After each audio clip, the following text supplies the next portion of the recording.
The hazardous state of Block 1 is just one anxiety for the rescue team. Looming over the site are the other 2 towers, and it's feared that they might come crashing down at any moment. Police officer Zaman Khan makes a decision to have them evacuated immediately. We thought it is safer to evacuate everybody from the other 2 buildings. Occupants of Highland Tower, Block B and Block C, please vacate the said blocks because it is considered unsafe now. As the rescuers battle to come up with a strategy, distraught relatives begin to gather at the site. The sheer horror of what has taken place is overwhelming. So a lot of the family members were there and total shock, total disbelief. Just how can this happen to me? Where are my loved ones? Block 1 resident Dr. P.G. George returns to find his wife and 2 daughters are missing. We saw Dr. George and he could hardly walk with people holding him. And in a way that's what really brought home what had happened. Zarif Effendi, who has been searching desperately for his brother and sister, provides a single piece of good news. His siblings are safe. They went out luckily, but the set went open. But my mate, the biggest relief, you're like, oh my God. When So Chai Hock, Deputy Director of Malaysia's Fire Service, reaches the disaster site, he has no illusions about the challenge his men now face and the urgency of their task. In my 30 years of operation, I have never seen such a huge collapse of a building. The bomber team lacked the specialized equipment needed to deal with a building collapse on this scale. But So Chai Hock orders his men into action. The fire service was ill-equipped for such a job. We do not have the specialized equipment to cater for such a disaster. But we cannot stand here saying to do nothing. We gave everything. We went in and we tried to take the people out. So I went up together with some firemen using the ladder. And then we were looking around. I told the man, careful, but look around just in case there are survivors. Almost at once, firefighter Mahendran Muniandi hears the sound that they all desperately hope to hear. A human cry for help. Jadi bila naik, saya pergi ke dalam, saya jerit. Halo, halo kan? Kalau ada siapa-siapa kan? Dan saya dengar bunyi. Mahendran finally tracks down the sound to the remains of the 6th floor. Bila kita sampai ke suara itu, kita nampak ada seorang mangsa dah ditimbus dengan dinding, menutupi separuh badan dia lah. Kita dapati nak mengangkat tembok itu satu masalah. Dia pun tolak. The trapped woman is a Japanese national called Shizui Nakajima. She has been terribly injured. Badan dia kebiru-biruan. Lepas itu kita tunggu bantuan sampai ke atas stretcher. Kita tunggu di bawah lebih kurang setengah jam lah. As the rescuers struggle to free the stricken Shizui, they hear a second cry, but it's hard to locate where the sound is coming from. We heard tolong like that, but we were looking around, it's all rubble and all that. Then, one of the rescue team spots a stick being poked through the rubble. As they begin digging, a heart-rending sight confronts the rescuers. I was surprised. There was this baby and the mother.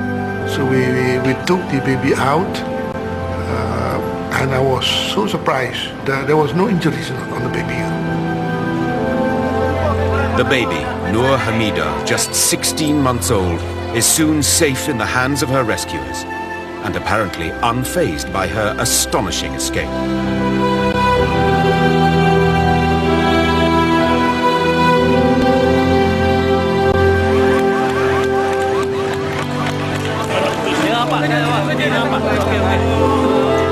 Meanwhile, the bombermen have at last freed the injured Japanese woman Shizui. A crane has reached the site and she is delicately lifted to safety.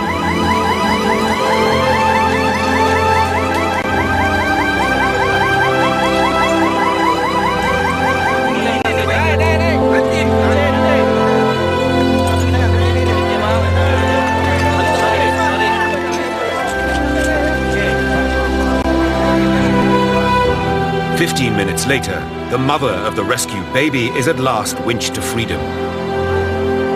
She is an Indonesian maid called Umi Rashida, who had been trapped inside an apartment when the building collapsed.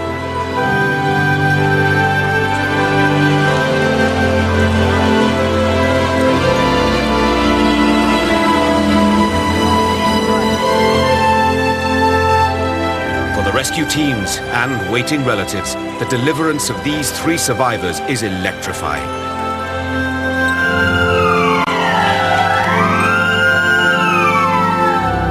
We were quite happy at that time, thinking that the rest could be found. But the rescuers now face a problem. No one can account for how many people were in Block 1 when it collapsed. Obviously the numbers, it was a total unknown. It could have been anything from 150 down to 0. Obviously people were going to be there because it was still a lunchtime on a Saturday. So, but we didn't know how many. We just really didn't initially. And an even more urgent question is, are any still alive? It's day 1 of the Highland Towers rescue. Hordes of television crews and journalists have staked out the site, and the news of the catastrophe is fast rippling out across Kuala Lumpur. People who have relatives and friends in Highland Towers are horrified to find out that they may have loved ones trapped in the wreckage.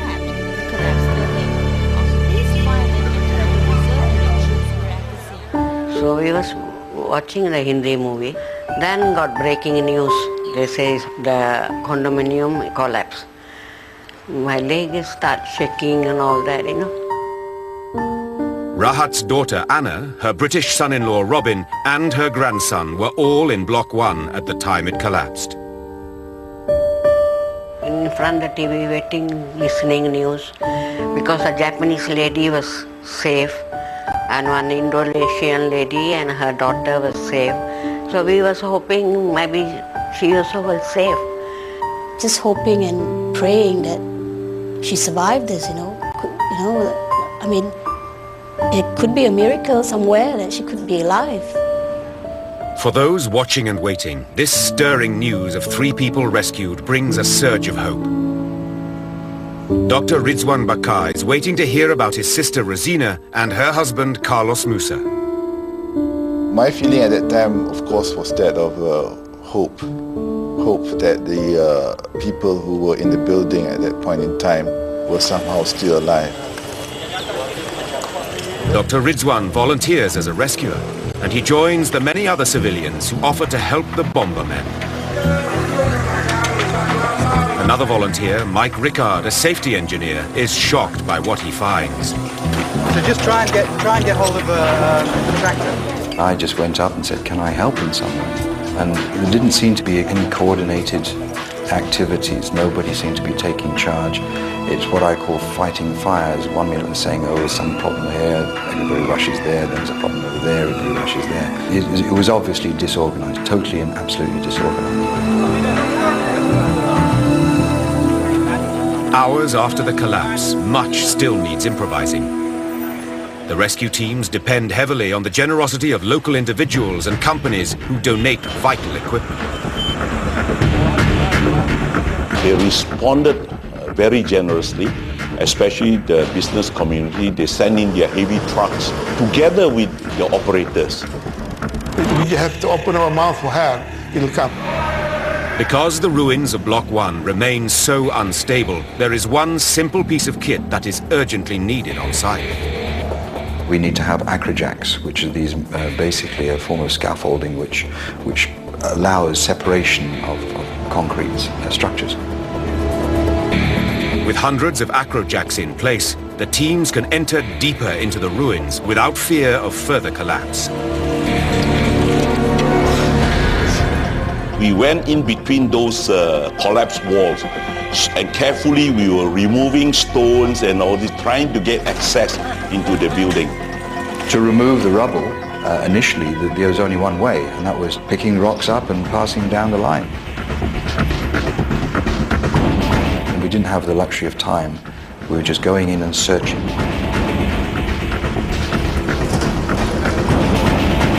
In the evening of the first day, Prime Minister Dr. Mahathir arrives at the disaster site. Highland Towers is now an international news story, and Dr. Mahathir calls for help from around the world. The Prime Minister also wants answers.